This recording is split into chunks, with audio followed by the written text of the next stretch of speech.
Welcome to Penrose Learning, where we make understanding easy. You'll start by preparing the device.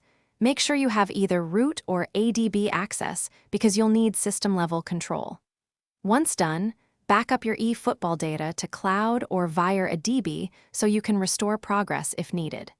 Next, enable USB debugging and developer options and connect the phone to a PC. This gives you the command line control that lets you inspect which packages eFootball depends on and to safely remove or disable the Google Play components.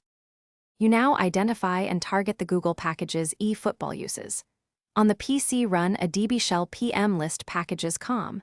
Google to see candidates. If you have root or Android 6 Plus, you can uninstall for the current user with a DB shell PM uninstall user 0 package.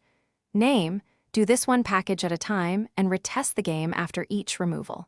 Alternatively, if you don't want uninstall, disable the Google Play app in settings or sideload a play-free eFootball APK and test login. Finish by clearing eFootball's cache and data, force stopping it, and then launching to confirm it runs without Google Play.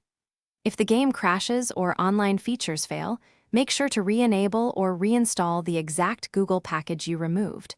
Restoring your backup is a safe fallback. If problems persist, capture a DB logcat while you reproduce the issue to pinpoint missing dependencies. One key tip: always remove components incrementally so you can quickly reverse the specific change that breaks the game.